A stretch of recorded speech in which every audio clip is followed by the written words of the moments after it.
सर्वमाङ्गल्यमाङ्गल्ये शिवे सर्वार्थसाधिके शरण्ये त्र्यम्बके गौरे नारायणी नमोऽस्तुते नारायणी नमोऽस्तुते नारायणी नमोऽस्तुते सन्ध्यादीपं परं ब्रह्म अखण्डज्योति नमोऽस्तु ते अखण्डज्योति नमोऽस्तु ते।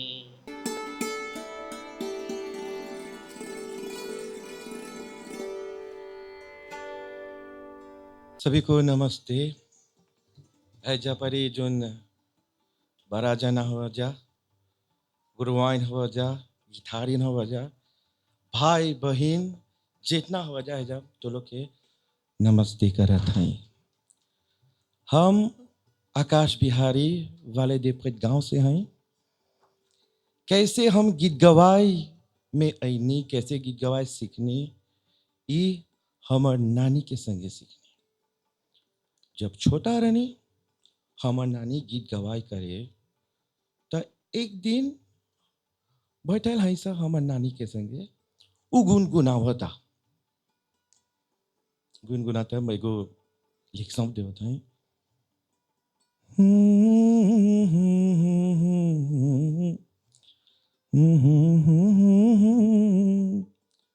तब हमर नानी से बोलनी, तू कौन गीत ऐसे गुनगुनावत हो? तो हमरा बोली, हम एगो संजा के गीत गुनगुनावत है। ई संजा गीत गवाए में गवल जाला, तो लोग के गा के सुनाइला तनी सुन।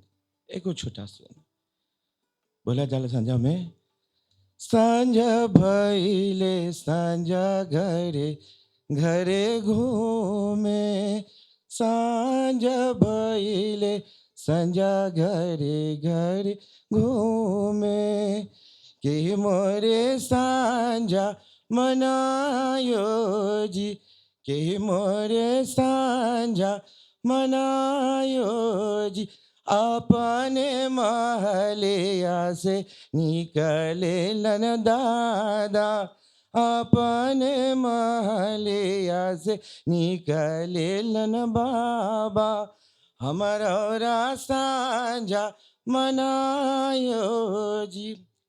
ये हमार नानी हमरा सिखाइलन। एकर बाद में हम लगनी गीत गवाए में जाई। जब छोटा रहनी गीत गवाए में जाए लगनी, वो लोग से सीखनी, ग्रुप से सीखनी। तब युवा जब होइनी तनी सुन बड़ा होइनी, तो हमार संगतिया के बहन के शादी रहल, तो हौजा परी गनी सा उ दिन गीत गवाए के दिन रहल, तन सुन हाथ बटावे हौजा जाके गीत गवाई होता, हाथ बटावत ऐसा सब जैसे तू जाने लजा गीत गवा में कैसे हुए। तो ऊ में जाके हमनी लगनी सा तनी सुन गमट करे, गिटारों मैं गीत गावाता, ढोलक बजाता। तो हमार से पूछलन सा, हमार से बोलन सा कि एगो गीत गावा। तो उ दिन से हमार पहला दिन रहल गीत गवाए के। गीत गवाए में गीत गवाई थी। तो हम अभी ले जैसे बोला था तो लोग से जोन पहला गीत गले रहनी झूमर, ई झूमर बोलल जाला। शहर के नींदवा हमरो लागे, शहर के नींदवा हमरो लागे, कौन पिया जगावे जनना ये सन नींदवा, कौन पिया जगावे जनना ये सन नींदवा, जनना ये सन नींदवा, जनना ये सन नींदवा, कौन पिया जगावे जनना ये सन नींदवा। हाय गा के और बोला सा गीत गावे के गाय के करनी गीत गवाए। ओकर बाद में परिवार में जोन शादी हुआ था, हमारा निमंत्रण मिला था गीत गवाई के।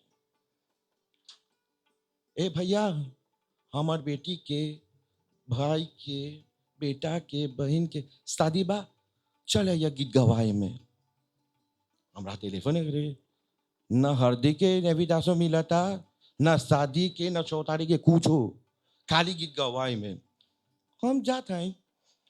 वो में गीत गवाए करते करते करते है ग्रुप से सीखनी, ई ग्रुप से, वो ग्रुप से, सब नानी दादी बड़ा जाना जुन बा, वो लोग से सीखनी तनी सुन। आज हमारे एगो टोली बना देनी, वो हवन आकाश हंगामा ग्रुप, AHG, मतलब आग ग्रुप करके इस साल 2025 आवा साल 2026 के प्रोग्राम मिल गल बा एक साल से। तो बहुत जना खुशी रहेलन जा कि हमरा बुलाए वेलन सा कि हमार गीत गवाई करे के, और हम बड़ी खुशी हैं, जैसे हम प्राउड फील करीला, प्राउड फील करीला कि हम जोन करत हैं पहले के ज़माने में नानी दादी करे, पहले के ज़माने घर में करे, अभी के ज़माने में देवता देवी गैया घर में घमटवा नौबियसा नुमेती दे उधर आता हूँ बस के ना बुकू जीमून bisa gitu जैसे बोले लंजा और भी, और हॉल में भी शादी हुआ था। तो हम खुशी हैं एगो छोकरा आज गीत गवाए करत हैं, बड़ा जना के आशीर्वाद से, वो लोग के आशीर्वाद से, वो लोग के संगे सीख के हम गीत गवाए करत हैं, जोन हमनी के संस्कृति बा, जोन हमनी के देसी लेके अलवंजा, इस संस्कृति के हम रखत हैं एको छोकरा। आज हम भोजपुरी यूनियन के धन्यवाद करत हैं कि आज गीत गवाए के ऊपर ले जात हन सा, प्रोमोट करत हन सा, देश विदेश में गीत गवाए मॉरिशस के जान पहचान हुआ था मैं, लेकिन आज पहला हल्ला एको छोकरा के बोलेलन सा, ओकर जैसे बोलीला सा अनुभव देवे के। जोरदार ताली के साथ हमनी डॉक्टर श्रीमती ज्योति जीतन जी के स्वागत करब जा, हमनी के बीच हुवन। साथ साथ में महात्मा गांधी संस्थान के डायरेक्टर डॉक्टर विद्युत माकुंजल भी हमके साथ जुड़ गए।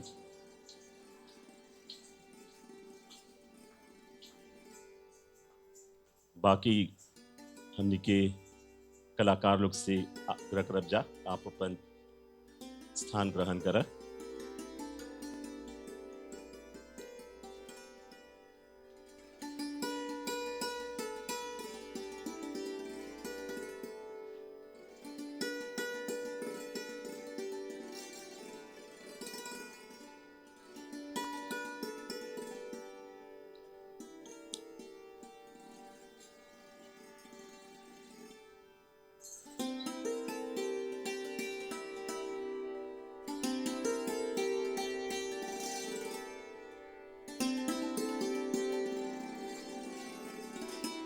वित्तीय सेवाएं एवं आर्थिक योजना मंत्री डॉक्टर श्रीमती ज्योति जीतन जी के एक बार फिर स्वागत करते हैं जान के बीच।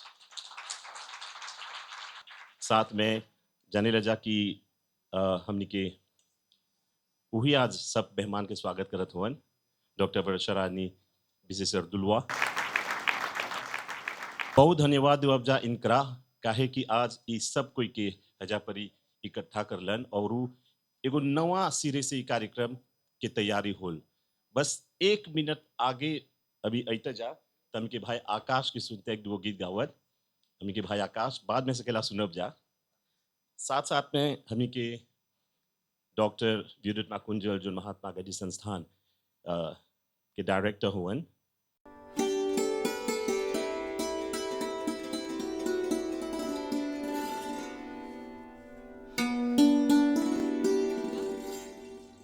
गीत गवाए से जुड़ल गांव-गांव से आयल हमनी के जितना अतिथि लोग हवन जा और विद्यार्थीगण, तो लोग सबके भोजपुरी स्पीकिंग यूनियन बगल से ई पहला औपचारिक कार्यक्रम में हम स्वागत करत हैं और दिल के गहराई से तो लोग के धन्यवाद देवत हैं कि अपन समय निकाल के हमनी के हैजा मनोबल बढ़ाई अला। बहुत बहुत धन्यवाद और बहुत बहुत स्वागत।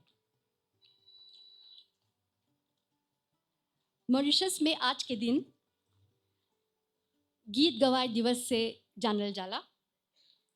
आज ही के दिन 1 दिसंबर 2016 में गीत गवाए के आधिकारिक तौर मानवता के अमूर्त सांस्कृतिक धरोहर के यूनेस्को के प्रतिनिधि सूची में शामिल करल गल रहल। आज ही के तारीख में मॉरिशस के भोजपुरी लोकगीत गीत गवाए के एगो महत्वपूर्ण सांस्कृतिक धरोहर के रूप में अंतर्राष्ट्रीय स्तर पर मान्यता मिलल। एकर खातिर तो लोग सब कोई के, खास करके जितना गिटारिन लोग हवा जा, हमनी संगे आज जुड़ल हवा जा, तो लोग के बहुत बहुत बधाई और शुभकामना। भोजपुरी भाषा और संस्कृति भारत से आल हमनी के पूर्वज लोग के सांस्कृतिक धरोहर है। एकरा हमनी के चाहे संजो के रखे के, हमनी संजो के रख ली जा, जीवित रख ली जा और यूनेस्को द्वारा दुनिया भर में हमनी के मान्यता मिलल बा। मॉरिशस जैसन छोटा देश के भोजपुरी समुदाय खातिर ई बहुते गर्व के बात बा। यूनेस्को लिस्ट में गीत गवाए के शामिल करे खातिर बहुत काम होल बा। ई एगो बहुत लंबा प्रक्रिया रहल बा। एकर खातिर जितना संस्था, संगठन और मंत्रालय जैसे शिक्षा मंत्रालय, कला और संस्कृति मंत्रालय, MGI इत्यादि जितना जना के सहयोग रहल बा भोजपुरी स्पीकिंग यूनियन देने से उस सब को के बहुत बहुत धन्यवाद। और हमनी के बीच में आज उपस्थित नहीं होलन, लेकिन उनकर नाम लेवे खोजब। विशेष धन्यवाद हम देवे खोजब डॉक्टर सरिता बुधू जी के, कारण कि वो पूरा कटिबद्धता से लगल रहलन जमे है कार्य पूरा हुई। भोजपुरी एगो बहुत समृद्ध संस्कृति है। तो लोग के चाहिए जाने के कि दुनिया भर में 20 करोड़ 200 मिलियन से जस्ती जना भोजपुरी संस्कृति से जुड़ल हवन जा। ई एगो बहुत बड़ा बात है और हमनी के एकर पर चाहिए गर्व करे के। मॉरिशस में भोजपुरी संस्कृति व भाषा के संरक्षण और प्रचार प्रसार खातिर सरकार भोजपुरी स्पीकिंग यूनियन के स्थापित कर ले बा। ई खातिर हम सरकार के भी धन्यवाद देवत हैं। हमनी एगो बहुभाषीय देश में है सा, जैसे बगीचा में कई प्रकार के फूल संगे खिलेला, और उसने हमनी के देश में कई गो भाषा और संस्कृति संगे पनपल बा, संगे बढ़ता है। ये विविधता मॉरिशस के समृद्ध बनावेला। हमनी के बहुसांस्कृतिकता ही हमनी के ताकत है। भोजपुरी स्पीकिंग यूनियन देने से हमनी पुष्टि करत हैं जा कि दूसरा स्पीकिंग यूनियन संगे आपसी सम्मान बढ़ाए खातिर मिलके कोलाबोरेट करके संगे काम करब जा। एकर साथ ही सब कोई भोजपुरी के जितना करता धरता होवन जा, भोजपुरी के उस सम्मान योग्य महानुभाव जैसे डॉक्टर सुचिता राम जी, प्रहलाद रामसरन जी, सब लेखक, सब कलाकार, सब गिटारिन लोग के हम आदर सम्मान करत हैं। और आज उन लोग के प्रतापे ई हमनी के भोजपुरी धरोहर विश्व स्तर पर मान्यता प्राप्त कर ले बा। एकर खातिर MBC में भोजपुरी के प्रचार खातिर बहुत बढ़िया काम हुआ था। MGI के जहाँ भोजपुरी में पढ़ाई होवत बा, इतना चाहिए उजागर करे के कि भारत से बहरा मॉरिशस ही दुनिया में एकमात्र देश है जहाँ राष्ट्रीय टीवी पर एगो भोजपुरी चैनल है और जहाँ भोजपुरी पढ़ावल जाला। आज हमने गीत गवाए दिवस खातिर हैजा जुड़ल हैं जा। गीत गवाए एगो परंपरा है जोन हमेशा से हमनी के नानी दादी लोग मनैते आल हवन जा। हिंदू धर्म में गृहस्थ आश्रम के बहुत महत्व देवल गल बा, जेकर में शादी ब्याह के बहुत बड़ा स्थान बा। और एकरे पवित्रता बढ़ाए खातिर हमनी के पुरनिया महिला लोग देवी देवता के गीत, सगुन के गीत गावत हलन जा। देवी देवता लोग के नेवतल जाला और पूजल जाला, बुलावल जाला कि आके अपन आशीर्वाद दियन जा, जमे शादी ब्याह नियन बड़ा कार्य निमन से पूरा होई और दुल्हा दुल्हन के नवा जीवन निमन से बीते। हैजा हम बतावे खोजब कि गीत गवाए के दूगो पहलू है। एगो ओकर आध्यात्मिक पहलू स्पिरिचुअल, और दूसर ओकर मनोरंजन के पहलू यानी कि एंटरटेनमेंट। गीत गवाए के पहला भाग में संध्या विधि से शुरू करके देवी देवता लोग के पूजल जाला, उ लोग के गीत गावल जाला। दूसर भाग में ढोलक पूजा होवेला, धरती माँ के पूजल जाला, सुमिरन सोहा गावल जाला, झूमर गा के ओकर पर नाचल जाला। एकर पर कार्यक्रम में आगे जस्ती बतियावब जा। आज के कार्यक्रम में हमनी नौजवान छात्र छात्रा लोग के भी आमंत्रित कर ले हैं जा, और ई हमनी के उद्देश्य ई बताए के है कि गीत गवाए के महत्व कौन चीज है, ताकि नौजवान लोग में जागरूकता पैदा करे के में हमनी एकर में मानी ला जा, और नौजवान लोग के जागरूक करे के हमनी कोशिश करब जा। पहले गीत गवाए में खाली महिला लोग जातलन जा। आज भी भारत में जस्ती महिला लोग ही शादी में गीत गावेलन जा। अभी देखला जा, थोड़ा घड़ी पहले श्री आकाश बिहारी जी बतैलन, तो ई एगो एक्सेप्शन है। ई परिवर्तन के चलते, गीत गवाए में परिवर्तन के चलते आज देखबा कि महिला लोग पहले गावत हलन जा, लेकिन अब पुरुष लोग भी एकर में इंटरेस्ट होवत हवन जा। पहले गीत गवाए एगो बंद कमरा में होवे। It was known as an in-camera female raw. बकिर समय संगे ढेर बदलाव आल बा। आकाश बिहारी जी एगो एग्जाम्पल हवन, उदाहरण हवन एजा। गीत गवाए के नवा आयाम मिलल है, गीत प्रकार के महत्व बढ़ल, और आज गीत गवाए बड़ा बड़ा प्लेटफॉर्म में देश विदेश में गावल जाला। ई हमनी खातिन बहुते गर्व की बात है। गीत गवाए के चलते आज कितना कल्चरल एंटरप्रेन्योर हो गल बा। मॉरिशस के गांव गांव में नवा नवा टोली बनता, और पहले ये बहुत ज़रूरी बात है, पहले खाली बुढ़िया लोग, वृद्ध महिला लोग गीत गवाए में जात हलन जा, बकिर आज ढेर नौजवान लोग एकर में अपन जात हवन जा, एकर में ऐतिहासिक हवन जा, अपन रुचि बतावत हवन जा। और ई बहुत बड़ा एगो हम बोलब, ई बहुत अच्छा, बहुत पॉजिटिव सकारात्मक एगो बात होल बा कि जहाँ पहले जोन संगीत के केवल बुढ़िया लोग एकर में रुचि बतावत हलन जा, आज के नौजवान मॉरिशस में एकर में रुचि बतावत हवन जा। तो ई हमारे लिए एगो बहुत बड़ा खुशी के बात बा। संगीत से जुड़ल हैं, ई खातिन हम गवैया लोग से मांग करब, तो लोग हेजा जोन बैठल हो जा, ढेर कोई गीत गवाए ग्रुप से आल हो जा, तो लोग से हम मांग करब कि गीत गवाए के जोन परंपरा है एकरा चाही संजो के रखे के, और आज सीखे के ढेर साधन बा। तो चाही निमन से सीख के, निमन से सुर ताल के ध्यान में रख के गाना बजाना करे के। आजकल लोग ढोलक के बजाय जेम्बे के प्रयोग करेलन जा, कारण के ढोलक के तुलना में जेम्बे बजावल जस्ती आसान है। तो हम भोजपुरी स्पीकिंग यूनियन बगल से है आश्वासन देवत है कि हमनी कार्यशाला के आयोजन करब जा, जेकर में गीत गवाए खातिन ट्रेनिंग देवल जाए, जमे एकर स्तर और ऊंचा हो सके। तो मांग करत हैं कि जब भी ऐसन वर्कशॉप, जब भी ऐसन कार्यशाला के हमने आयोजन करब जा, तो लोग भरपूर सहयोग देबा जा और एकर में भाग लेबा जा। हम शुरुआत में बोलनी भोजपुरी भाषा और संस्कृति के विविधता पर हम बतैले रही। एकरे से संबंधित एगो घोषणा करके अपन भाषण के आज विराम देवब। हये बरिस अक्टूबर के महीना में भोजपुरी स्पीकिंग यूनियन के नवा एग्जीक्यूटिव काउंसिल के स्थापित करल गल।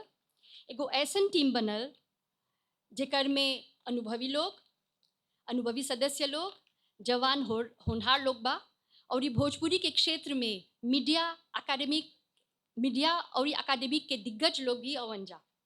सब सदस्य के सहमति से हमने निर्णय ले ले हैं जा कि भोजपुरी के मनावे खातिर आवत बरिस हमने एगो भव्य भोजपुरी अंतर्राष्ट्रीय महोत्सव के आयोजन करब जा। धन्यवाद। एकर में तो लोग के सहयोग चाहिए, और उस सरकार से भी हम मांग करत हैं कि भोजपुरी इंटरनेशनल फेस्टिवल के सफलतापूर्वक मनाए खातिर सरकार देने से हमनी के पूरा पूरा सहयोग मिली। सर्टिफिकेट इन भोजपुरी स्टडीज के छात्र छात्रा लोग एजा पर हवन जा तो लोग के बोलले रहनी कि वर्षा जी तो लोग के एगो लेक्चरर रही तो पहल का लेक्चर है जे सुन लेला एकरा रिकॉर्ड करके तो लोग के देवब जा साथ साथ में ई भी है कि चाइना बोले कि अपन मुंह से वर्षा के कब्बो अपन बड़ाई करत हम नहीं सुनले हई और आज भी नहीं करलन पर मॉरिशस के भोजपुरी गीत गवाए में भी हालिया जोन शोध कार्य हो जय कर पर अभी विस्तार दियन वर्षा जी डॉक्टर हवन भोजपुरी लोकगीत पर बधाई हो।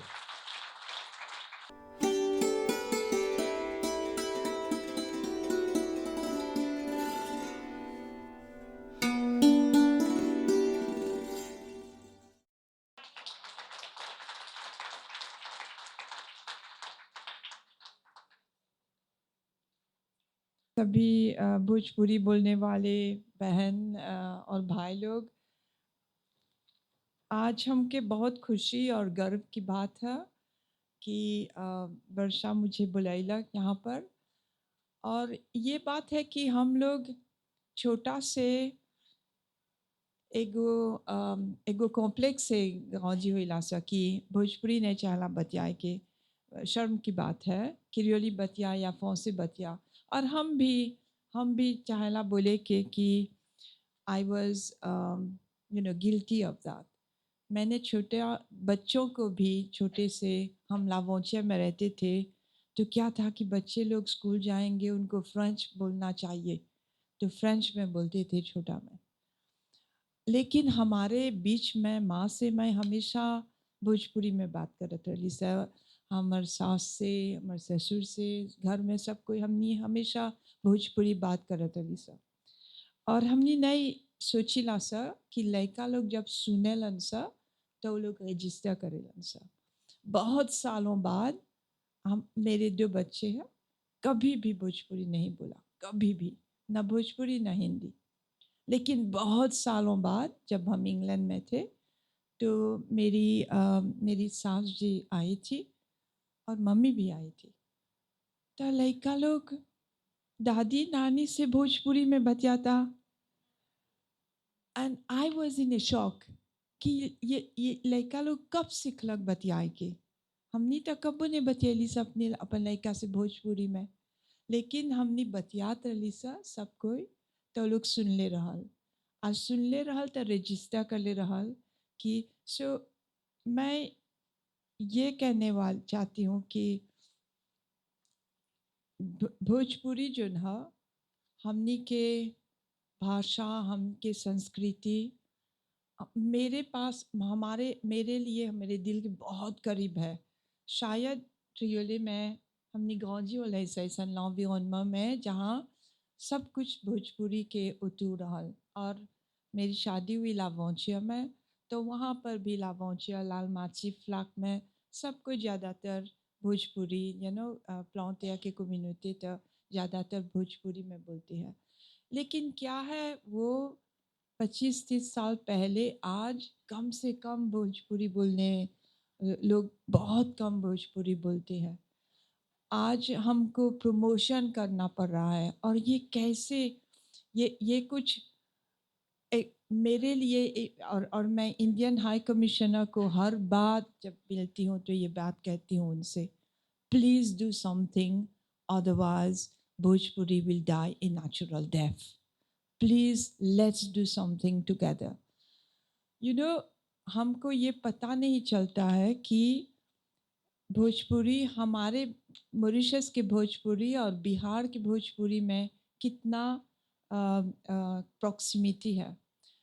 और क्योंकि हम लोग बिहार में आते जाते नहीं है, हम लोग इंडिया जाइला सा लेकिन दिल्ली मुंबई बेंगलोर पता नहीं बड़े बड़े शहर में जाती है, बिहार कभी नहीं जाती है, मैं कभी नहीं गई हूँ। और एक दिन मेरा एक दोस्त है, वो बहुत बड़ा हार्वर्ड का एजुकेटेड है, मोहित सिन्हा, लेकिन वो पटना से। हाँ, तो एक दिन हम बतियाते हैं ओकर से टेलीफोन पर तो एगो बैकग्राउंड में एगो गीत सुनाता तो हम बोले Mohit what is it, I can hear something that is connecting to me. मुझे वो म्यूजिक पहचान लगा। मैं पूछ ली ये क्या हो रहा है, क्यों, what is going, what music is this. तो उसने कहा Jyoti they you know there is a festival को Chhath festival. I said what is Chhath festival, we are from Bihar, I have never heard of that. So there's this festival called Chat Festival, and that's the music that is playing. और वो music गुरुजी was exactly the music जो हम छोटे में सुनते थे हमारे देश में, अब नहीं सुनते हैं। क्या है कि धीरे धीरे ये हमारी संस्कृति, हमारी भाषा धीरे धीरे इज ए नेचुरल डाइंग, क्योंकि हम अपने बच्चों को, और मैं भी इसके गिल्टी हूँ, हम अपने बच्चों को नहीं सुनाते हैं, नहीं नहीं, हम घर में बोलना भी बंद कर दिया है आजकल भोजपुरी। बस अपने एल्डरली लोगों से, मेरे भाई और मम्मी से बोल, मम्मी तो है नहीं अब, तो हमारे जो यंगर जनरेशन है उनसे हम भोजपुरी में बात नहीं कर रहे हैं। और ये मेरे देखने में स्कूल में पढ़ाएंगे फेयर इनफ, लेकिन सबसे ज़रूरी बात यह है कि हम अपनी भाषा अपने घर में बोलें। It is so basic, it is so simple कि चलो शुरू करते हैं फिर से अपनी घर में अपनी भाषा बोलने की, और यही तो सबसे, यही भाषा को जीवित रखेगी। सो मैं कह लूँगी कि और हमारी जो बहनें, माता, मौसी, दादी जो गीत गवाए का जीवित रखा, really we need to give them a very very strong round of applause कि आप लोग आज तक भी ये जीवित रखला, और जीवित नहीं रखला, ओकरा यूनेस्को तक ला दिला, कि एगो बहुत बहुत गर्व की बात है कि हमनी के छोटा लील मोरिस आज यूनेस्को में आप लोग के जिफो से आज यूनेस्को में रिकॉग्नाइज बातें। तो और मैं दूसरी बात ये कहूँगी कि मुझे गुरुजी और मुझे क्षमा चाहिए, मैं गवर्नमेंट में हूँ, मुझे जानना चाहिए था, ये हमारी ड्यूटी है, लेकिन अभी अभी गुरुजी चमन ने मुझे बताया कि भोजपुरी स्पीकिंग यूनियन का बजट जो है वो एकदम से कम है कंपेयर टू हिंदी स्पीकिंग या अदर लैंग्वेजेस स्पीकिंग यूनियन, और ये अच्छी बात नहीं है। तो मैं, you can count on me गुरुजी एंड सभी लोग कि मैं आपको ये बात कैबिनेट में ले जाऊंगी। मैं प्राइम मिनिस्टर से भी बोलूँगी कि ये इट इज़ नॉट एक्सेप्टेबल कि हमारे देश में भोजपुरी स्पीकिंग यूनियन का बजट दूसरे स्पीकिंग यूनियन के बजट से कम हो, ये बस नहीं हो सकता है। जोन देश में वर्षा नियन नौजवान, गुरुजी नियन वयस्क, अभी हमके भाई आकाश रहलन, हैजा रहलन, कितना नौजवान लोग सकेला ढेर कोई भोजपुरी बतियाई नहीं जानते पर समझे लन जा, वही खातिर डाल दा जुबे दाल उतुले के जाए सब कोई नाची। So the language is present, perhaps not in the way it is spoken. कहे कि एगो हैजा पर हमके एक दो छात्र लोग हों जाए चना जाने के कि जो लिंग्विस्ट लोग हों जा, जो लोग भाषा के क्षेत्र में काम करे लन जा, वो लोग बहुत चिंता व्यक्त कर ले हों जा। They fear that many languages might get a natural death, as you rightly said, सकेला भाषा मर जाए। पर जब ले तो लोग नियन चाची, दादी खाई पियाई के लड़का के निमन से दूध पिएबा, निमन से खिएबा पिएबा, वो लड़का मजबूत बनी। भोजपुरी जीवित बा तो लोग के प्रताप पे। बहुत बहुत धन्यवाद तुम लोग के, जोरदार ताली तो लोग खातिर। और बहुत अच्छा लगा कि है जो प्रस्ताव मंत्री जी रखलन कि सरकार देने से भी जितना सहयोग प्राप्त हुई, और जो लिंग्विस्ट के बात करते नहीं वो बात बोले रहलन कि ये नहीं चलना देखे कि वो भाषा कितना जना बतियाता, हाउ मेनी पीपल आर एक्चुअली स्पीकिंग द लैंग्वेज। वो चाहला देखे कि वो भाषा के उद्देश्य में कितना संस्थागत सुविधा प्राप्त हुआ बा, द इंस्टीट्यूशनलाइजेशन ऑफ ए लैंग्वेज। अब महात्मा गांधी संस्थान में तो भोजपुरी विभाग बा ही, भोजपुरी स्पीकिंग यूनियन बा ही, MBC बा, इतना गोपियो इंटरनेशनल बा, जितना संस्थान लोग अभी गुरुजी जा परी ऐलन, हिंदी स्कूल फेडरेशन, देने से दसोई जी हवन, ये लोग अपन देने से जितना सहयोग देवत हुन जा, काहे कि ई भाषा के वो लोग बहुत पसंद करेलन जा। अब बात ढेर हो गल, बतवन अरविंद तनकुन ढेर बरबरिया हो गल बा। चला, नहीं भोजपुरी के होला तो हो जाएगा कबू। अब तनिकुन एगो कार्यक्रम देखब जा, ई एगो एगो नवा स्तर के वो कार्यक्रम रही, नवा अंदाज के, काहे कि वर्षा जब कुछ प्रस्तुत करेलन तब एगो अलग तरीका से। त कहाँ हुवन? रीता जी कहाँ लुकाल हुआ? आओ आओ, इनका बहुत बधाई देव अब जा। भोजपुरी गीत गवाए के इतना स्कूल इनकर संचालन में चलेला, और साथ में वर्षा जी, डॉक्टर श्रीमती वर्षा रानी विशेषर दुलवा जी मिल के ई भोजपुरी धरोहर पर एगो प्रस्तुति करियन जा। ओकर जोन प्रमुख कंपोनेंट बा, मेन कंपोनेंट्स बा, ओकरा प्रस्तुत करियन जा। आओ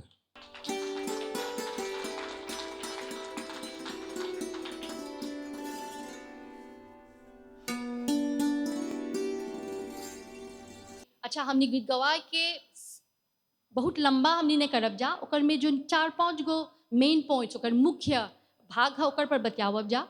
सबसे पहले तो गीत काहे गावल जाला, गीत गवाए काहे गावल जाला, एकर पर बतिया खातिर हम श्रीमती रीता पुनीत जी के आमंत्रित करले हैं और उनका बधाई भी देवत हैं भोजपुरी स्पीकिंग यूनियन बगल से, कारण कि बहुत बड़ा अच्छा कार्य करत हवन जा। सब गांव-गांव में भोजपुरी गीत गवाए के स्कूल खोल के, तो उनकर से जस्ती निमन हमरा रिसोर्स पर्सन और कोई नहीं मिलल। अइला बहुत धन्यवाद। तो खाली हमनी के संक्षेप में कुछ समझा दा कि गीत गवाए काहे होवेला। गीत गवाई एक जना से कबो नहीं होवेला। गीत गवाई हम शुरू करब तो हमार भी जितना हमार सहेली बा लोगों शुरू करियन जा। पहले दादी शुरू करतलन, जो मुखिया वन टोली के उ शुरू करियन और सब कैसे बोलियन, हम शुरू करे थे तो हम संगे संगे गैया सा तू लोगो ऐसे ऐसे गावा सा, तो सब कोई एगो पीछे पीछे एगो लाइन बोल देता, दूसरा लाइन ऐसे ऐसे करते करते देखा आज वे हम गीत गवाई करते सा। ये है गीत गवाई। गीत गवाई बहुवचन है, एक जना से कबो नहीं होला। शुरू करियन मुखिया, बस सब कोई साथे साथे लेके गए। ये है गीत गवाई। हिंदू धर्म में शादी के बहुत महत्व देवल जाला, गृहस्थ आश्रम के, और गृहस्थ आश्रम में शादी आवेला तो जमे ई एगो बड़ा कार्य है, ई निमन से बीती। और ई जोन जैसे बोली नवविवाहित जोन दुल्हा दुल्हन हवन जा, वो लोग के नवा जीवन शुरू होए, जमे उ निमन से बीती, वही खातिर गीत गवाए करल जाता है। और ई एकर में कौन ची होवेला कि जितना हिंदू धर्म में देवी देवता है सबके नेवतल जाला, सबके पूजल जाला, जैसे हम अपन भाषण में बोली। और ई शादी जोन होवेला, ई पंडित लोग वेद मंत्र गा के शादी करावे लन जा। लेकिन जोन गांव के हमनी के नानी दादी लोग रहलन जा पहले, जोन कबो लेकुलवे ने रहलन जा, उ लोग अपन तरह से अपन फांसों से, जैसे हमनी बोली ला से, अपन प्रकार से जैसे उ लोग पूजे लन सा भगवान के, अपन तरह से उ लोग भगवान के बुलावत हलन जा अपन घरे, देवी देवता के बुलावत हलन जा अपन घरे। तो ऐसे गीत गवाल बनल। तो आज भी है परंपरा मॉरिशस में और बाकी भारत में भी आप तू देखबा तो सकेला गीत गवाए से नहीं जानल जाला, लेकिन आज भी वो जीवित बाटे। और ही हमनी कितनो मुद्दयन हो जाप जा, लेकिन हर एगो माँ हर एगो बाप चाहेला कि ओकर बेटा ओकर बेटी जहाँ शादी होता वो खुशी खुशी रही और वो लोग के विवाहित जीवन निमन से बीती। वही खातिर गीत गावल जाला और गीत में देवी देवता के पूजल जाला। तो गीत गवाए के जोन पहला पड़ाव है, ओकर में कौन चीज होएला, संझा गावल जाला। काहे संझा गावल जाला तनी हमनी के समझावा संक्षेप में। सांझ के वक्त सब कोई अपन घर में संध्या के माँ के बुलावेलन जा कि हमी के घर में बरकत रही, पति पति रही तो एकता में रहियन जा। हमी के लड़का जोन बा वो सरस्वती माँ के पूजा करियन ताकि आगे बढ़ी। और हर एगो काम में हमी के चाहेला माँ चाहेला रही कि हमी के हर एगो काम में पढ़ाई के, हमी के देख रेख करे के, माँ फीड करेला किसी लड़का लोग के, ये सब संध्यावे माँ के बोला जाला पहला। और पहला संध्या का है क्योंकि जब भोजन बना दे जा तो थोड़ा थोड़ा सब कोई निकाले ना, थोड़ा थोड़ा एगो बनान के पत्ता मिला के बाहर में रख देबा। तब हुए से अब माँ जोन बाते अपन भोजन बना दे, दिया ले ले और चलते चलते चौतरा लगे जाए। जैसे जैसे जाए वैसे से अपन गीत गैले जाइए कि हे माँ हमार घर में तू आवत हुआ, बाकी सब कोई के घर में जाइए, ऐसे उजला दे और बरकत रही। तो संझा कैसे गावल जाला थोड़ा बहुत हम गा के सुनावत हैं, तो लोग के तम जानीला कंठस्थ याद बाते संगे गैया जा। दिन भर संझा मैया नदी तीरे, सांझ बेरिया ओरी तरे हो। दिन भर संझा मैया नदी तीरे, सांझ बेरिया ओरी तरे हो। सुसुकी संझा रोवे, के कर घरे जाइब, के कर घरे जाइब हो। बेकर और संझा मनाइब, के कर घरे जाइब हो। घर में से निकलेलन दादा, हमर घरे आव, हमर घरे आवहु हो। हमर और संझा मनैहा, हमर घरे आव, हमर घरे आवहु हो। हमर और संझा मनैहा, हमर घरे आव, हमर घरे आवहु हो। ऐसे दादा निकलेलन, दादा के नाम लेवल जाला, नाना के नाम लेवल जाला, मतलब पिता के पक्ष से, माँ के पक्ष से जितना कोई बड़ा कोई हवन जा, बड़ा आदमी के सबके नाम लेके सबके एगो सम्मान देवल जाला और सबके बोली लाजा कि संझा माँ के मनाए लाजा कि आवा हमनी के घरे आवा और हमनी के आशीर्वाद दा। अच्छा, एक बाद अब होवेला देवी देवता के गीत। देवी देवता में जहाँ तक हम सुनले हैं महादेव गीत गवाला, राम भगवान, हमनी के जितना देवी देवता लोग हवन जा सबके पहले तो बहुत 2-2 घंटा चले, लेकिन आज सब चीज थोड़ा ज़माना बदल गल बा, तो ओकरा छोटा संक्षेप में गाविला जा। तो देवी देवता के गीत काहे गावल जला, एक बारे में 2 लाइन में हमनी के समझावा। देवी देवता हमने अभी बोले जा देवी है ना, लेकिन हमने के नाम नहीं बोला था, देवी, देवी माई, हाँ देवी माई। और जब लोग पूजा शुरू करते हैं देवी माई के, लोग की खास एगो बात रहल आँचरा। आँचरा में जयन जा पुष्प तुरे और चुन चुन के ओके तुरन जो में एक पिटाल ओकर नहीं झरल बाते, तुर के अपन आँचरा में लियन जा और हाउस समेत जयन जा। वो लोग अपन देवकुर में, घर में देवकुर में जहाँ संझा बराला, वहाँ देवी देवता के निहोरा करत रहन जा कि हमार घर में आवा, ऐसे आइया कि हमार भंडार जोन बा भरते भरा रही और हमार लड़का लोग जोन बा आगे बढ़ियन जा। एक एगो गीत सुनावत हैं, हई भी हम जानीला, सब कोई जानत होई, संगे संगे गाओ, कस के गाओ, दड़ावा नहीं। हमर हाथ में मिखो बा तो लोग कस कस के गाओ जा।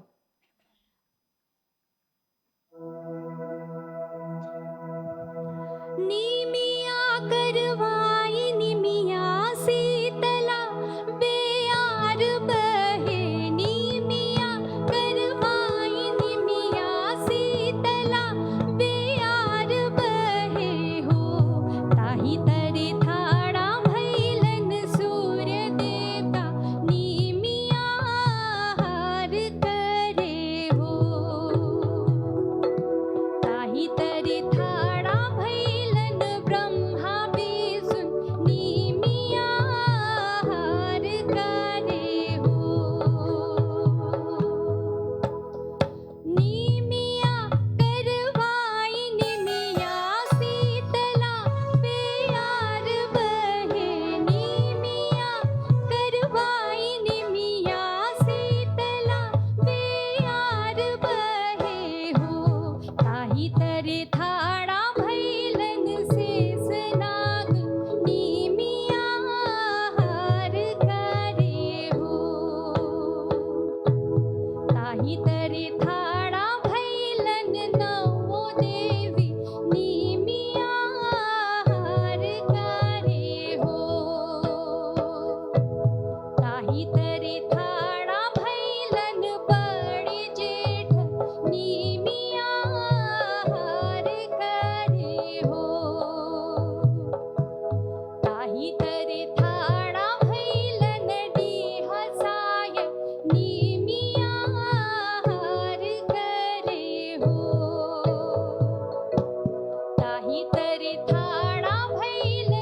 हाय एगो गीत गैली जा।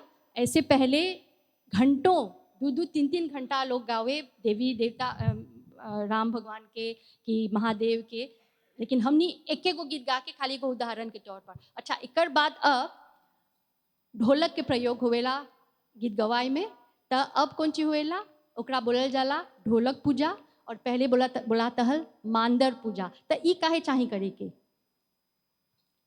असली उनका नाम है, जैसे वर्षा जी बोलन, मांदर पुजाई। मांदर पुजाई वाला जब ओके जब ढोलक वाला बनावेलन जा, बहुत अभी अभी तो औरी बहुत इम्पॉसिबल हो गल बा।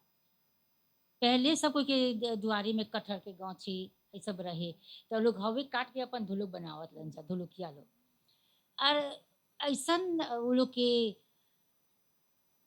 के इतना बुद्धि रहल कि सोचलन जा कि सच में कटहर के लकड़ी से सकी ढोलक बने, है ना। कटहर के लकड़ी से देख के वो लोग के बहुत अच्छा से वो लोग कैसे बोलब जाओ कि खूब निमन से ओके ऐसा देख के कि वो लोग के दिमाग में चला कि यही लकड़ी बजी। वो लकड़ी के काट के बहुत ओके पता नहीं कैसे कैसे धो के ऐसे ओके बनावत जा ढोलक। और ढोलक ऐसा बजी कि वो सुहावन लगी, कान के भी अच्छा लगी। देखिए कौन ढोलक बजाता था खाली खट खट खट खट कराता नहीं, उमें चाहे ना हमें के आवाज़ आई के हमें के सुरीली आवाज़ आके हमें सकब सा गाय उनकर साथ में। और ढोलक जब ले उनकर पूजा नहीं होला तने सब बजाई शादी में। हमारे देखिए में शादी या गमट में भी, है ना, चौताल में भी। हाँ चौताल में भी पूजा होला। अच्छा अच्छा, हाँ नहीं नहीं ढोलक ढोलक और साथ में। हाँ हाँ हाँ, तो यू ढोलक के शादी के दिन जो दिन गीत गवाई होई ओके जोन ढोलकिया बा वो ओके कपड़ा में लपेट ले ओके आनी, या तू बोलबा पूजाई होई तो ओके निकाली आ लेके वो बस जाई, बस के अपन जोन रस्सी बा वो ओके सरियाई। जोन घर वाली बा वो आई थाली में चावल लेके, कपूर लेके, सिंदूर, पुष्प, अगरबत्ती और थोड़ा पानी ये सब लेके आयन। और वो अब वहाँ मांदर पूजाई करियन, मांदर पूजाई करियन। बैसन ढोलो कैसे आगे लेके बैसन, जोन घरवैया बाबा आगे बैसन का सामने सबसे पहला पानी से चारों बगल ढोलक में पवित्र रोहन करियन। फिर उनकर में पान के पत्ता, चावल, सिंदूर तुकिए तिकियन और जोन बा लक्ष्मी जोन बा पैसा बोलिया जा वो हमें खोस देवेलन। तो हाई गीत वगैरह। और ये एगो चीज और ही हम एक में जोड़े चाहब कि हिंदू धर्म में संगीत के जब हमने बात करेला जा त माँ सरस्वती के पूजल जाला। त जब ढोलक पूजा होवेला त ऐसे समझिया कि माँ सरस्वती के पूजा होवता। वी खातिर कोनो वाद्य देखिया कोई नृत्य करे होला बा त ऊ धरती छुए बिना अपन नृत्य नहीं करेला, और उसने जोन गावे होला हवन जा अपन तानपुरा छुके कि अपन हारमोनियम छुके एगो सम्मान एगो एगो अनुमति लेके तब कार्यक्रम शुरू करेला जा। त ई मानला एगो सिंबॉलिकली हमनी माँ सरस्वती के पूजत हैं जा।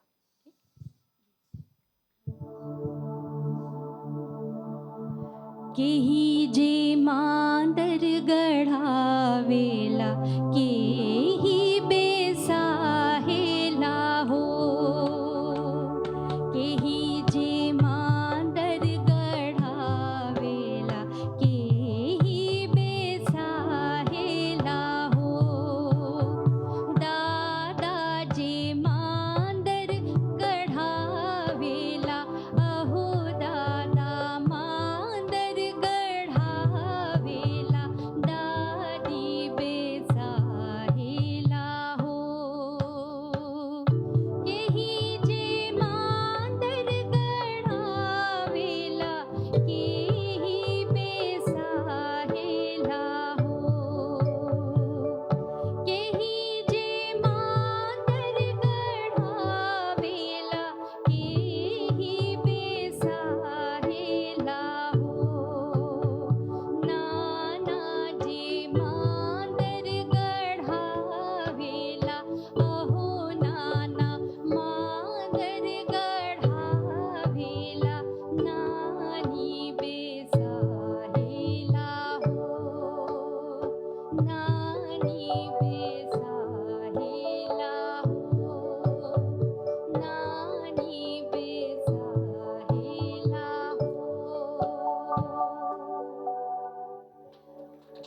अब मांदर पूजा के बाद अब होवेला धरती पूजा।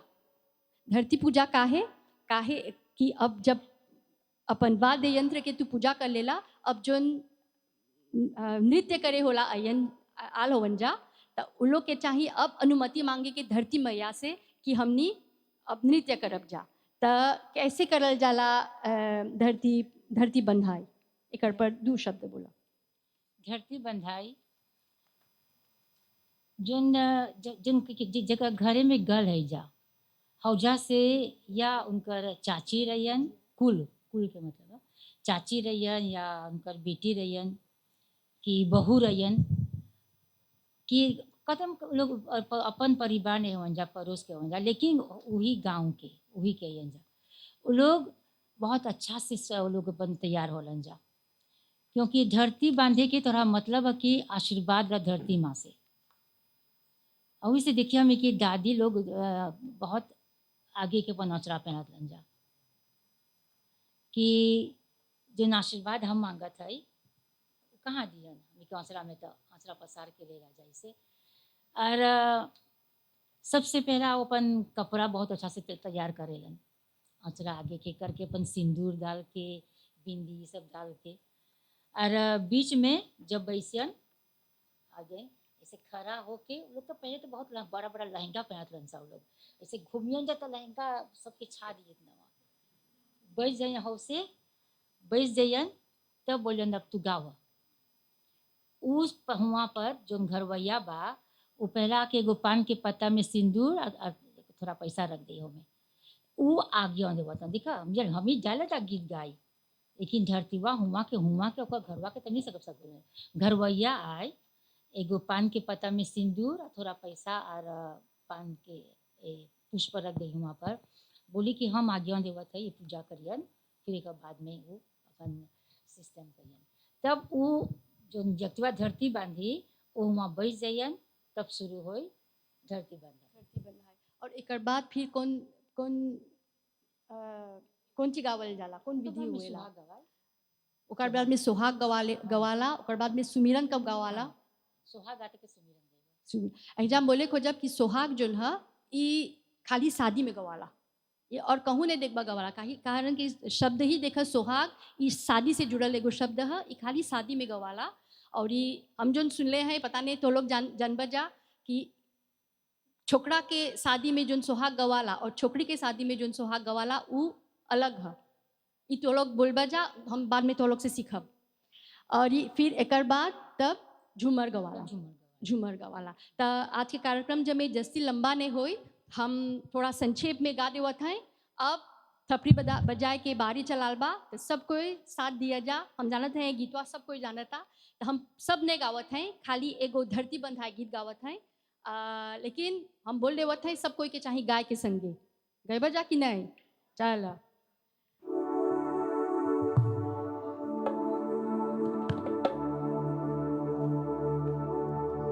गोड़ तोहर लागीला धरती हो मैया, गोड़ तोहर लागीला धरती हो मैया, बिता भर जगह माता हमरो के दे दान गे माय, बिता भर जगह माता हमरो के दे दान गे माय, बिता भर जगह माता। तर बांध धरती ऊपर आसमान गे, तर बांध धरती ऊपर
अभी हमी के जय गणेश डाव सिंह जी हमी संगे हवन एगो जोन काम हुआ था एकेडमिक पर्सपेक्टिव पर एकर पर ध्यान दियन लेक्चरर हुवन भोजपुरी फोल्कलोरल ट्रेडिशंस महात्मा गांधी संस्थान के जय गणेश दाव सिंह जी के हमी बुलाब जा।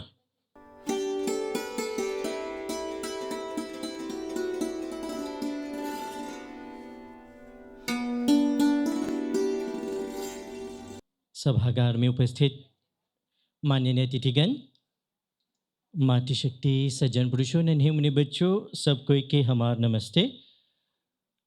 आज गीत गवाई की यूनेस्को के अंकन के ई पावन अवसर पर तो लोग के सामने मॉरिशस के भोजपुरी लोक परंपरा के क्षेत्र में करल गए शोध अध्ययन पर प्रस्तुत करब। जस्टी बल देवब हमनी के रिसर्च पेपर्स और पब्लिकेशंस पर। मॉरिशस में मॉरिशस की भोजपुरी लोक साहित्य के बाद करब सतह डॉक्टर ब्रजेन कुमार मधुकर के नाम उल्लेखनीय है। वो मॉरिशस की राष्ट्रीय कवि हवन, न केवल हिंदी में बल्कि भोजपुरी में भी लिखले हवन। वही मॉरिशस के पारंपरिक भोजपुरी लोकगीत के संग्रह कर ले रलन जा। उनकर पहिलका भोजपुरी पुस्तक मधु कलश 1969 में प्रकाशित हो रहल, जिनकर में 4:1 भोजपुरी लोकगीत के संग्रह बाटे। महात्मा गांधी संस्थान के भोजपुरी विभाग के भूतपूर्व अध्यक्षा के एगो महत्वपूर्ण योगदान बाटे।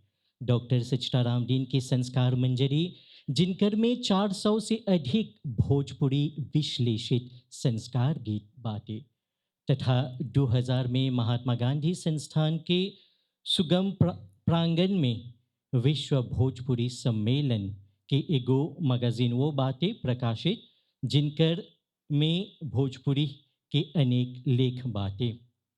मॉरिशस के भोजपुरी कविता संग्रह, मॉरिशस के भोजपुरी साहित्य, 50 गांव और शहर, N introductory course in Bhojpuri प्रकाशित बाटे।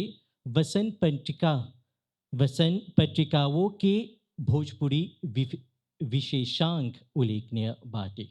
हमनी के दीदी सरिता, डॉक्टर सरिता बुधू, मॉरिशस के प्रसिद्ध भोजपुरी लेखिका, 1982 में मॉरिशस भोजपुरी संस्थान की स्थापना करलन जा। Kanyadan, Bhojpuri traditions in Mauritius, Janvani newspaper, Bhojpuri सीखा, भोजपुरी बोला और हाले के गीत गवाई, Bhojpuri folk songs in Mauritius, Prabhat Prakashan, just to name a few among all his published articles, books in magazine and newspapers। वो हमनी के भोजपुरी जगत के सरस्वती हवन। मॉरिशस के कुछ अन्य उल्लेखनीय हिंदी भोजपुरी लेखक में डॉक्टर उदय नारायण गंगू, प्रहलाद रामसरन और डीमलाला मोहित शामिल बाटे। ई लेखकगण भोजपुरी भाषा और संस्कृति के संरक्षण में महत्वपूर्ण योगदान दिले हवन जा। कला और संस्कृति मंत्रालय तथा महात्मा गांधी संस्थान के दिग्गज कलाकार के साथ मिलकर भोजपुरी भाषा और संस्कृति के बढ़ावा खातिर कार्य होल बाटे।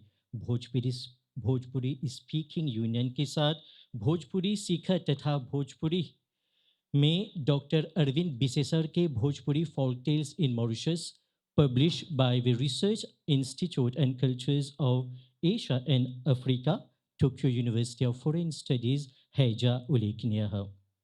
वर्तमान भोजपुरी स्पीकिंग यूनियन के अध्यक्षा डॉक्टर श्रीमती वर्षा रानी बिसेसर दुलवा के भोजपुरी भाषा और संस्कृति से जुड़ल कई प्रकाशन बाटे। उनकर PhD शोध doctoral research submitted at the Open University in 2020 entitled A Study of Bhojpuri Culture and Change in Mauritius with a focus on wedding songs, एगो जबरदस्त देन है हमनी के भोजपुरी साहित्य में। अप्रवासी घाट देने से सत्येंद्र प्रीतम और किरण जानकी के the Indian Ocean and history of indenture, the making of new nationals and nations in cultural heritage management in Africa, Routledge में प्रकाशित है। साथ ही साथ डॉक्टर अर्चना कुमार जो भोजपुरी बनारस हिंदी यूनिवर्सिटी से जुड़ल हवन डॉक्टर गामुता से मिलकर के बर्थ सॉन्ग्स ऑफ मॉरिशस ललना गीत प्रकाशित कर ले हवन जा। डॉक्टर अंजनी मर्दन के फ्रेंच भाषा में पीएचडी ओपन यूनिवर्सिटी द्वारा लिचिड सोशो लैंग्विस्टिक जो भोजपुरी आमोरिस लिस्टो सिचुएशन ए सर्वे नामक परिशोध प्रकाशित बाटे। गिरमिटिया साहित्य के संपादक नेहा सिंह और चरपंजी स्प्रिंजर नामक जर्नल में प्रकाशित कर ले हवन जा। हमर शोध प्रकाशन 2019 के पीपल इंटरनेशनल जर्नल में प्रकाशित बाटे। The psychology of worship in the Mauritian Bhojpuri folk songs जस्टिबल दिले हैं गीत गवाए के धरती बंधाए सुमिरन और झूमर गीत पर क्वालिटेटिव रिसर्च मेथड के माध्यम से इंटरव्यू फील्ड वर्क तथा क्रिटिकल डिस्कोर्स एनालिसिस के प्रयोग हम कर ले हैं। 2020 में दुबई के एगो सम्मेलन में प्रस्तुत प्रेजेंटे कर ली जा ए सोशियोलॉजिकल एनालिसिस ऑफ भोजपुरी झूमर इन मॉरिशस और इंडिया के इंटरनेशनल जर्नल में भी प्रकाशित कर लिए हैं toward a safeguarding concept of intangible cultural heritage. MGI के स्कूल ऑफ फाइन आर्ट्स के निर्मल हरी नालिनी गोपाल जी के संगे एगो प्रकाशन बाटे गाप परंपरा ग्लोबल जर्नल वो में preserving Bhojpuri language and culture through out an overview of literature language and research education. Tracing the Girmitia consciousness in Bhojpuri folkloric songs, a study of free Bhojpuri video songs together with Anisha Badalkusi, e Prakashit Bhati, the legacy of Girmitia history, culture and identity में गंगा तालाब और गिरमिटिया से संबंधित folklore and oral traditions Girmitiya culture and memory में प्रकाशित कर लिए हैं और पाइपलाइन में गीत गवायो आवता गमत के गो रिसर्च पेपर तैयार होवताते। तो अंत में हम यही बोलब कि हमनी के इस सब भोजपुरी शोध कार्य खास करके गीत गवाए से संबंधित शोध न केवल मॉरिशस की सांस्कृतिक विरासत के समृद्ध करत बा बल्कि हमनी के पहचानों के जस्टी ढेर बनावत आते। आशा करत हैं कि इस सब अध्ययन आय होला विद्वानगण खातिर प्रेरणा और मार्गदर्शन के स्रोत बनी। तो लोग के ध्यान खातिर धन्यवाद। नमस्ते। बहुत धन्यवाद जय। आप में से ढेर कोई नहीं समझत हुई बजाय काहे है अंधे जा काहे कि भोजपुरी गीत गवाए खाली हौजा तक सीमित नहीं बा। जब शादी होला आज यूनिवर्सिटी में भी दूसर में एकर पर शोध कार्य हुआ दबा और उ काहे हुआ दबा काहे कि तो लोग एकरा बचा के रखले हुआ जा। जैसे रिसर्च में बोली जा प्राइमरी सोर्स ऑफ डेटा जे तो लोग से हमनी जानकारी नहीं लेती जा तो इतना दिग्गज काम ये लोग विश्व स्तर तक नहीं ले गए जा। तो जैसे बोले जा तो लोग एनसाइक्लोपीडिया हुआ जा ई भोजपुरी गीत गवाए के और वही खातिर आज लोग के जा परी बुलैले है जा।